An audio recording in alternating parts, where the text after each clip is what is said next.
Bernardo, under idealism, what is your analysis of the psychedelic experience? I personally have not had it, but if I had it, I wouldn't give any credence to it might be very entertaining, but I wouldn't give any credence to kind of a window into ultimate reality. I do give credence to the psychedelic experience as far as informing one's metaphysical perspective, but in a way that is not what you normally hear from people. I'm very skeptic of psychedelic gnosis.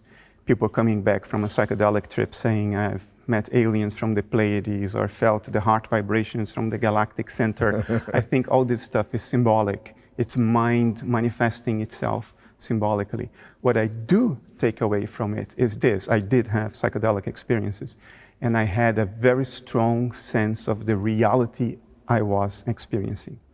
And obviously, that reality I experienced was not real in the way I experienced it. I was not in the galactic center. Mm-hmm. My body was not floating in some higher dimension. I was lying in my bed. So that tells me that mind is perfectly capable to evoke this sense of ultra reality about things that ultimately aren't what they seem to be. And that informs me about the sober waking state right now. If my mind was able to give me that sense of reality during the psychedelic trip, why isn't it capable of giving me that same sense of reality right now? In which case I would have to question, is this world right now really what it seems to be? Because my sense that it's real is clearly something my mind can do, even when it's not real in the way it seems to be. It is real as our experience of it, just as our psychedelic experience is real as such, as an experience. It doesn't mean that the world is exactly what it seems to be. But when you wake up from a dream or you get out of the psychedelic experience, you know the difference. Maybe we wake up from this dream when we die. And then we will know the difference.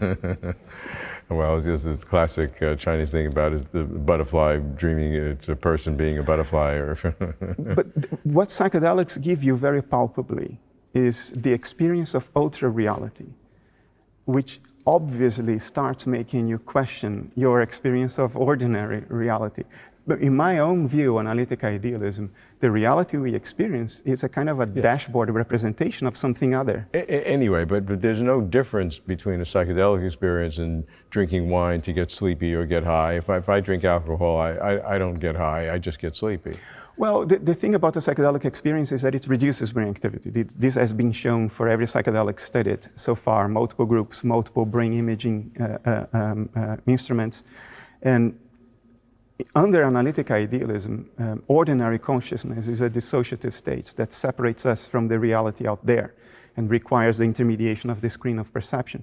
Maybe that reduction of brain activity, just like the reduction of brain activity in a near-death experience because of cardiac arrest, is reducing the power of that dissociation and allowing us to reach directly to our cognitive neighborhood from which we are normally insulated.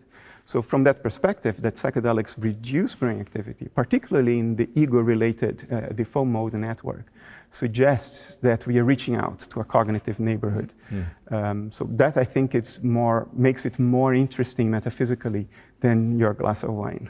And any sort of brain stimulation during epileptic surgery or something, you see colors, or push your eyeball, you see a black spot or something. So you think psychedelic, because it's reducing brain activity, it possibly it gives you this window into the universal subjectivity? I think it gives us a window into our cognitive neighborhood, which may be our own stuff, because we have internal dissociative boundaries as well. The memories we don't want to relate to, older experiences, personality traits we hate. But yes, I think the pairing of a clear and measurable reduction of brain activity on the one hand, with an explosion of the richness and intensity of experience in the other, which is not something we expected to see. We've known this only since 2012. It's been 12 years since we know this.